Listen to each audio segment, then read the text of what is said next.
O que separa a vida que você tem hoje da vida que você gostaria de ter é a qualidade das decisões que você tomou até aqui. As decisões que tomei me levaram de um bairro pobre e extremamente violento para um dos melhores condomínios de uma cidade rica, linda e segura.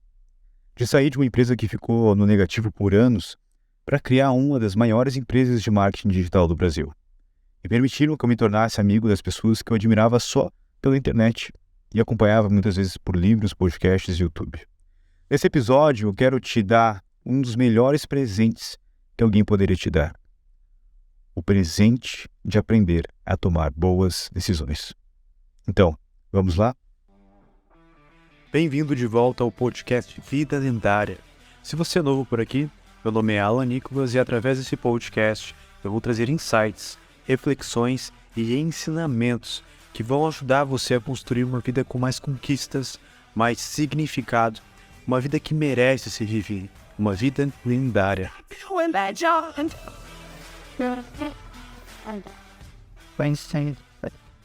Se você quer ter a maior quantia possível de dinheiro, ou quer descobrir e viver sua verdadeira essência, ou simplesmente quer viver em paz, viver sua vida com o mínimo de estresse possível, todas essas coisas podem ser alcançadas pela mesma habilidade, a habilidade de tomar boas decisões. Você não fica rico por apenas trabalhar muito. Você não encontra a sua zona de realidade simplesmente tentando de tudo que puder, e nem encontra paz pedindo perdão para uma entidade superior ou indo a retiros de meditação em final de semana.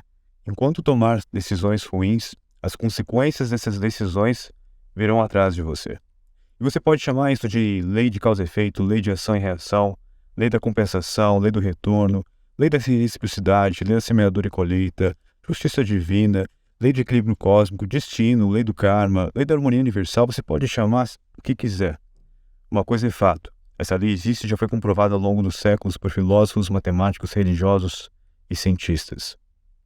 E eu reflito sobre isso há muitos anos. Quando a minha empresa começou a crescer rapidamente, eu percebi que as decisões que eu tomava tinham cada vez peso maior. E se eu tomasse algumas decisões erradas, isso poderia significar o fim da empresa. O medo de tomar decisões ruins me fez estudar profundamente sobre os motivos que nos levam a tomar decisões ruins. E uma dessas pesquisas, uma das fontes dessas pesquisas que eu fiz, foi um livro chamado O Ego é Seu Inimigo, de Ryan Holiday. Esse livro, o Ryan mostra vários exemplos. Um deles é a Blockbuster, que foi a maior empresa de locação de vídeos do mundo entre as décadas de 80 e 90. A empresa chegou a ter mais de 9.000 lojas em todo o mundo, e foi líder de mercado de locação por vídeos, deixando para trás qualquer concorrência. Para você ter uma ideia, essa empresa era avaliada em 5 bilhões de dólares em 2002, algo como 7,4 bilhões de dólares nos dias atuais. Só que o ego falou mais alto. A empresa se recusou a investir no serviço de streaming online, alegando que as pessoas querem vir na loja. Eles perderam a oportunidade, inclusive, de se adaptar ao mercado e de comprar a Netflix por 50 milhões de reais. Ou seja, a Blockbuster poderia ter comprado a Netflix por cerca de 1% só do seu valor de mercado na época. Mas eram convencidos demais e acabaram falindo em 2010. A Netflix chegou em 2021 ao valor de 295 bilhões de dólares. Mais de 40 vezes o maior valor que a Blockbuster teve. E quase 6.000 vezes o valor pelo qual a Blockbuster poderia ter comprado a Netflix. Que erro feio, né? Um erro que poderia ser facilmente evitado se eles tivessem descido do cavalo e aceitassem que o mundo estava mudando, e que eles não tinham todas as respostas. E falando em cavalo, Napoleão Bonaparte, que normalmente é representado montado em um cavalo branco em diversas obras de arte, também não escapou das garras do ego. Há várias ações egóicas que contribuíram para a queda de Napoleão, mas uma delas foi a sua ambição excessiva e sua incapacidade de saber quando parar. Mesmo já tendo conquistado boa parte da Europa e tendo trazido riquezas para a França, ele queria conquistar cada vez mais territórios e se tornar um líder supremo da Europa. O que o levou a cometer erros estratégicos e se envolver em campanhas militares idiotas e arriscadas. Um exemplo disso foi a invasão à Rússia em 1812, que se mostrou um desastre total. Napoleão liderou um exército de mais de 600 mil soldados na Rússia, mas ele acabou sendo derrotado. E não porque os russos tinham maiores exércitos ou maior capacidade bélica, e simplesmente porque ele não contava com um clima rigoroso e com a estratégia russa de devastar o próprio território para impedir os avanços dos franceses. Essa derrota foi um grande revés para Napoleão. Ele perdeu mais de 80% dos seus soldados e a sua imagem de conquistador foi enfraquecida. o que encorajou outros países a se juntarem e a derrotarem ele no ano seguinte, em 1813. E muitos relatos da época demonstram que Napoleão frequentemente exibia um senso de autoconfiança excessivo, uma convicção inabalável em suas próprias habilidades e julgamentos. Ele muitas vezes tomava decisões impossíveis e arriscadas com base apenas na própria opinião, em vez de ouvir seus conselheiros ou seus generais.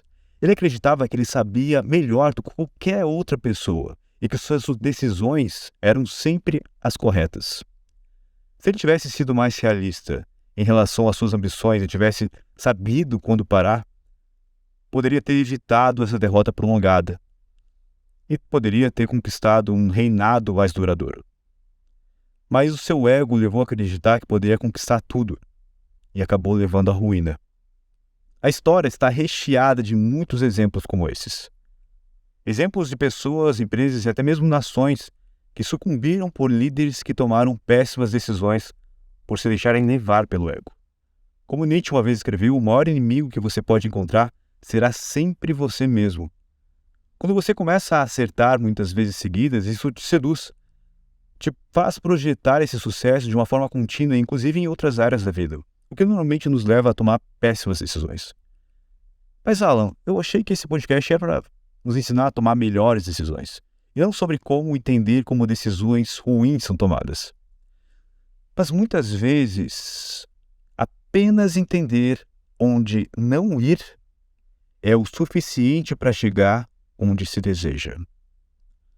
Uma das grandes mentes da nossa época é Warren Buffett, o maior investidor de todos os tempos. Tem duas regras de Warren Buffett que são as regras essenciais para os seus negócios e investimentos. A primeira regra é: nunca perca dinheiro. E a segunda regra é: nunca esqueça a primeira regra. Sempre digo que nós precisamos ser mais lembrados do que ensinados. A segunda regra de Warren Buffett faz exatamente isso. Lembra da primeira.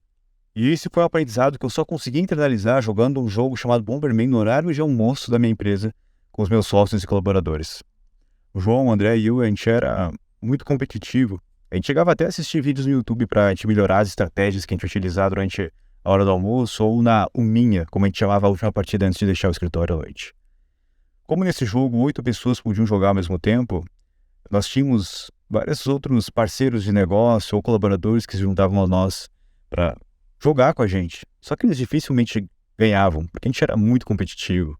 Certa vez, um desses jogadores, o Matheus, que quase sempre era o primeiro a morrer, e muitas vezes por ele mesmo se explodir, foi almoçar e deixou o controle dele parado, no meio da partida. E curiosamente, essa foi a primeira vez que ele ganhou.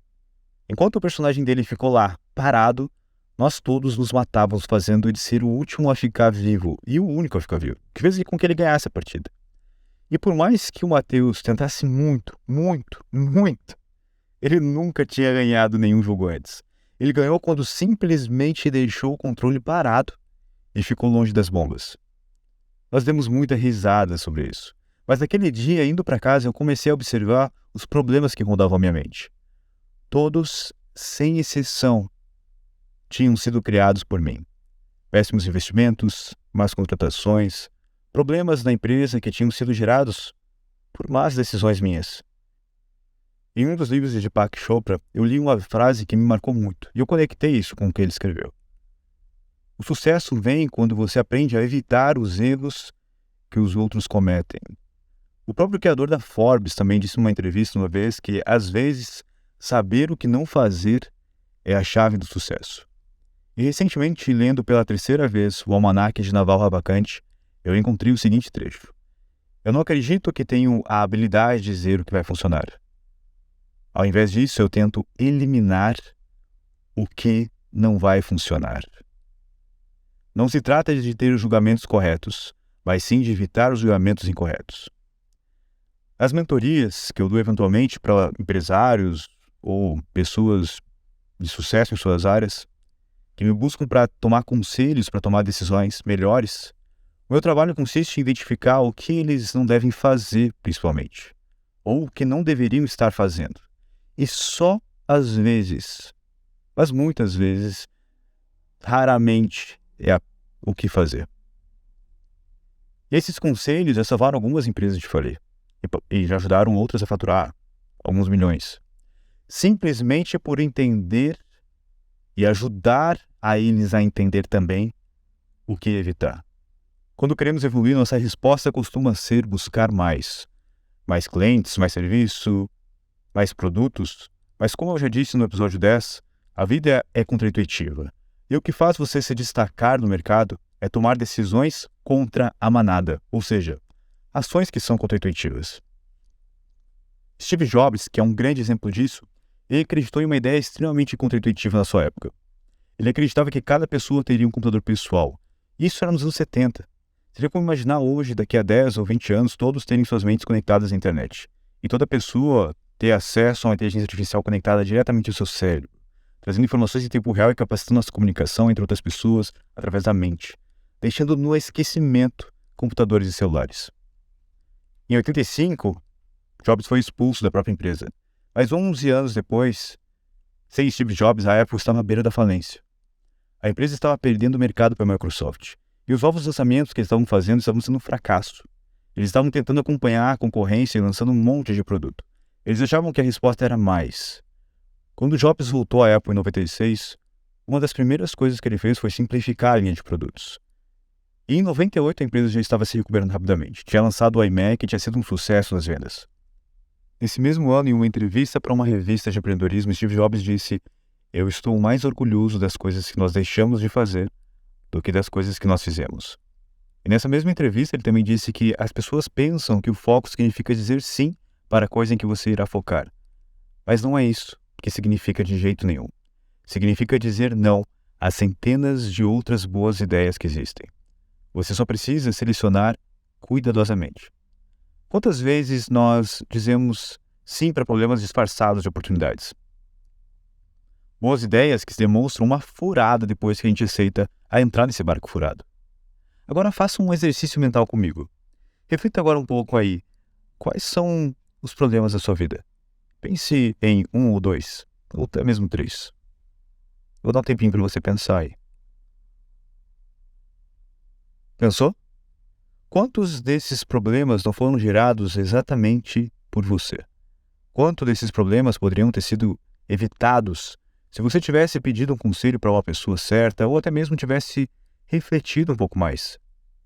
Eu sou empresário há mais de 10 anos. E nesse meio tempo eu conheci muita gente que levou muitos anos para construir riqueza, mas levou apenas alguns segundos ou minutos para tomar uma decisão que fez com que perdessem essa mesma riqueza.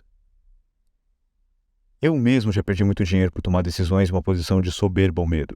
E grave bem essas palavras. Quanto mais alto o voo, maior é o impacto da queda. Conheço poucas pessoas que se recuperaram após perderem seus impérios pessoais. O ego os impede de recomeçar. Mesmo estando no fundo do poço, em suas mentes ainda estão montados em seus pomposos cavalos brancos. Por isso entenda que a humildade é um elemento fundamental para conseguir tomar melhores decisões. Ser humilde não é apenas uma expressão de virtuosidade, mas também um requisito essencial para a sobrevivência e para recuperar em momentos de adversidade. Uma decisão baseada na soberba é uma armadilha. Ela não só prejudica a pessoa que tomou, mas também todos aqueles que a cercam. Alan, isso significa que eu vou precisar ficar pensando durante horas ou dias para tomar uma decisão para cada decisão que eu for tomar? Não, de forma alguma. Eu já pude conversar com bilionários e eles tomam decisões muito rápidas. E essa é uma diferença que inclusive eu noto entre pessoas de resultado e sem resultado, a velocidade na tomada de decisão. A velocidade não está diretamente ligada à má decisão. Quando te perguntam quanto é 1 mais 1, você prontamente responde 2. A velocidade da decisão está muito mais ligada à clareza, conhecimento e intuição. Esses bilionários já cometeram muitos erros e continuam cometendo. Mas a exposição a esses erros levaram a cada vez mais clareza, conhecimento e intuição. Enquanto você conseguir evitar o risco da ruína, ou seja, perder todos os recursos que você conquistou, você poderá continuar no jogo. Mesmo se você perder todo o seu dinheiro, mas tiver saúde para poder tentar de novo, isso também significa que você continua no jogo. Mas pensando em evitar o risco da ruína, eu, particularmente, gosto de saber peso dessa decisão. E caso tenha um efeito de longo prazo, aguardar pelo menos 1 ou 2 dias, talvez até mesmo 1 ou 2 semanas, para dar uma resposta final. E deixa eu te dar alguns exemplos. A escolha de um sócio é algo que tem um grande impacto no seu negócio e na sua vida. Um bom sócio pode potencializar o seu negócio em muitas vezes, e um mau sócio pode se tornar um pesadelo e até te levar à falência. Decidir onde você vai morar também carrega um peso que você não faz ideia. Morar no lugar certo aumenta drasticamente suas chances de sucesso, mesmo que você trabalhe de casa como eu. E se eu tivesse que colocar em números, eu diria que uns 80% do meu sucesso financeiro e pessoal eu devo à decisão de me mudar. E não porque eu moro hoje em um dos melhores lugares e cidades do Brasil, mas também porque só sair daquele meio onde eu estava já me fez pensar e agir de uma nova maneira. Sem as influências das antigas amizades ou conhecidos, eu pude desenvolver um novo ambiente que me possibilitou crescer muito mais rápido. E mesmo que você resista a essa afirmação, a verdade é que somos um produto do meio. Não é à toa que existe um ditado famoso que diz que você é a média das 5 pessoas com que mais convive. Por anos eu convivi apenas com minha esposa e mentores que nem me conheciam. Mentores através de podcast, mentores através do YouTube, mentores através dos livros. E a prova que o meio nos influencia é a nossa primeira escolha de uma profissão. Talvez você tenha escolhido ser médico, bombeiro, atriz, jogador de futebol, astronauta, policial. A minha escolha foi ser coletor de lixo. Na época, como a gente dizia, lixeiro. Quando eu era criança, eu gostava de correr e arremessar coisas. Bom, como basicamente toda criança, mas quando eu vi o meu vizinho correndo atrás de um caminhão vestido de verde, com vários amigos iguais ele vestidos de verde também, jogando sacos dentro de um caminhão, eu pensei, é exatamente isso que eu quero fazer. Eu lembro que eu imaginava que massa seria estar todos os dias com meus amigos correndo, jogando coisa e ainda ganhando dinheiro por isso. E a mesma coisa aconteceu com meu irmão. Ele, quando pequeno, foi incumbido de uma missão dada pela minha mãe. Ele era o responsável por pegar as cartas na caixa de correio. E com o passar das semanas, ele começou até a saber os dias que o correio passava. E algumas vezes ele conseguia, inclusive, pegar as cartas direto das mãos do entregador. E sabe qual foi a profissão que o meu irmão escolheu? Foi ser carteiro. Você só consegue tomar decisões com base no conhecimento que possui. No momento que a decisão é tomada, ela foi tomada com base em todo esse conhecimento que você adquiriu até aquele momento.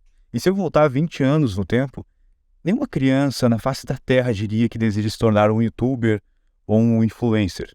Essas coisas não existiam. Quando você entende isso, fica até mais fácil de se perdoar por tomar péssimas decisões no passado.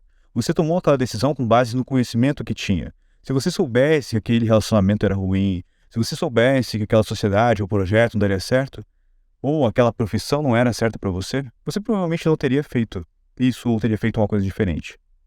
Como Steve Jobs falou no seu discurso em 2005 em uma universidade, você não pode ligar os pontos olhando para frente. Você só pode ligá-los olhando para trás. O óbvio só se torna óbvio depois que aconteceu. Aprender a tomar boas decisões exige que você seja capaz de se perdoar das decisões ruins que tomou no passado. Porque eu posso dizer por experiência própria que você só aprende de verdade quando você se coloca no lugar daquele que tomou aquela decisão. Ui, Alan, mas não fui eu que tomei? Não, não foi. Na verdade, foi uma versão sua daquele momento que tomou. Uma versão com uma visão e um conhecimento limitado em um contexto emocional específico daquela situação. Compreender isso nos torna mais humildes e nos permite aprender melhor com as lições, já que as lições que não são aprendidas, elas tendem a se repetir. Se não aprendemos com os nossos erros, estaremos fadados a cometê-los novamente. Eu sei bem isso, porque eu já tomei muitas decisões ruins. E enquanto eu não me perdoei, eu continuei cometendo os mesmos erros, algumas vezes, apenas de diferentes formas. Mas, ainda assim, cometendo os mesmos erros. Era como se o universo estivesse tentando me dizer algo. E eu sei que se perdoar por um erro que você já cometeu várias e várias vezes é muito difícil. Você se sente um imbecil, um perdedor, um fracassado por continuar errando na mesma coisa. Só que achamos que nos punindo vamos aprender. Mas por que continuamos errando mesmo nos punindo pelos erros que cometemos? A consequência já não é a punição suficiente? Você não precisa se punir. A dor vai vir. E a dor por si só já instiga a reflexão. E pode parecer contraintuitivo, mas não é através da punição que a gente aprende, essa punição imposta que a gente faz na nossa própria cabeça. E sim, aceitar que aquela versão de nós tomou decisões baseadas no cenário e no conhecimento disponível naquele momento. É isso que realmente nos permite evoluir, porque conseguimos avaliar a decisão de fora, com a visão de fora. Já percebeu que quando nos deparamos com uma situação de aconselhar um amigo ou familiar, muitas vezes nos parece óbvio.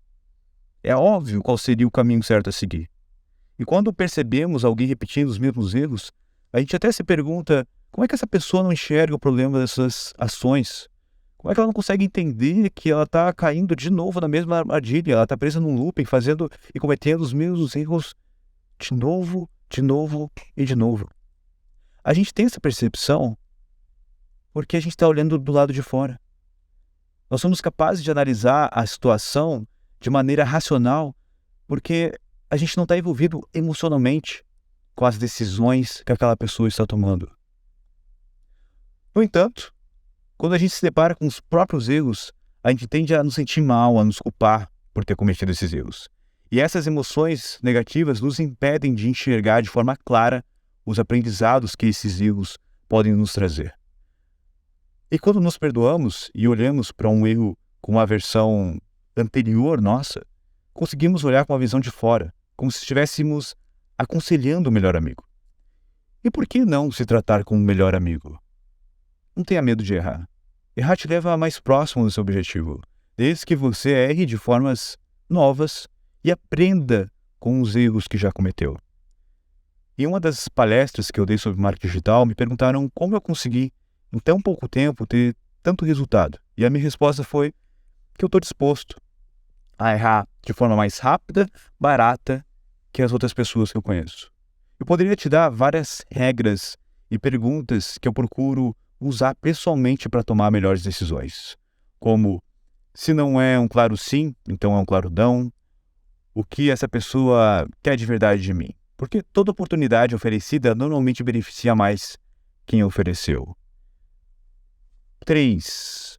Como isso vai me afetar no longo prazo?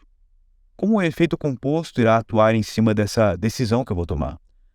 4. Quem são as pessoas ideais para eu pedir um conselho sobre esse assunto? Eu realmente escuto o conselho de pelo menos 3 pessoas. Raramente escuto de apenas uma. Porque quando eu escuto 3 pessoas que eu considero que têm propriedade para me responder sobre aquele determinado assunto, eu consigo conectar diferentes ideias, diferentes respostas e chegar em uma conclusão própria minha, que normalmente é mais assertiva. A quinta pergunta que eu, às vezes me faço para poder chegar a uma decisão melhor é: essa opção está alinhada com os meus objetivos? Eu defini claramente meus objetivos antes de tomar uma decisão? A 6 é: essa decisão está alinhada com os meus valores e princípios? E essa você só vai conseguir responder se você conhecer os seus valores e princípios. A 7. Estou sendo honesto sobre as minhas limitações e habilidades ao tomar essa decisão? Muitas vezes nós não temos capacidade técnica ou até mesmo emocional para tomar uma decisão naquele momento. A gente precisa ser honesto com nós mesmo sobre isso. 8. Eu estou tomando uma decisão consciente e deliberada ou estou agindo por impulso ou pressão externa? E todas essas perguntas que eu listei aqui e te falei, algumas que eu costumo fazer com mais frequência, outras que eu uso mais para decisões um pouco mais importantes, elas são muito úteis. Mas por mais que sejam perguntas valiosas, não importa as lições que eu ou qualquer outra pessoa tem de te passar. Nenhuma lição vai ser tão valiosa quanto as lições que a sua própria vida tem para te oferecer. Se você quer aprender a como tomar as melhores decisões, você vai precisar começar a aprender com aquelas que você já tomou até aqui. Lembre-se dessas 3 lições principais que eu tentei passar nesse episódio. A primeira é que o ego é o principal responsável por tomarmos más decisões. A segunda é que, algumas vezes, apenas evitar uma decisão ruim já é o suficiente para nos possibilitar obter um sucesso. E a terceira é que você só vai conseguir começar a aprender com seus erros depois de conseguir, em primeiro lugar, a se perdoar por ter cometido eles. E com isso, conseguir ter uma visão de fora e olhar para a consequência e as decisões erradas que você tomou como um melhor amigo que pudesse te aconselhar, que pudesse avaliar aquela situação e com ela aprender. Até porque a vida é uma escola e nós somos testados o tempo todo. E a única forma de irmos para a próxima série, para a próxima fase, é aprendendo com os fracassos que já tivemos até aqui. Essas são as 3 lições desse episódio que vai ficando por aqui. E se você gostou e quer terminar esse episódio tomando uma ótima decisão, então se inscreva para saber quando eu lançar novos episódios. E principalmente compartilhe. Compartilhe esse conhecimento que pode impactar positivamente a vida de outras pessoas. Se o impacto desse conteúdo em outra pessoa veio por meio da sua indicação, pode ter certeza que você será tão responsável quanto eu pela transformação que esse conteúdo pode gerar. E por isso, se você quer me agradecer de alguma forma pelo meu trabalho que eu faço aqui, a única coisa que eu te peço é que compartilhe. Uma vida lendária é uma vida de legado. E eu quero que você faça parte desse legado também, deixando uma marca. Uma marca mesmo que pequena, mas uma marca que diz que nós estivemos aqui e fizemos a nossa parte deixando o mundo um pouquinho melhor do que quando nós chegamos. Até o próximo episódio.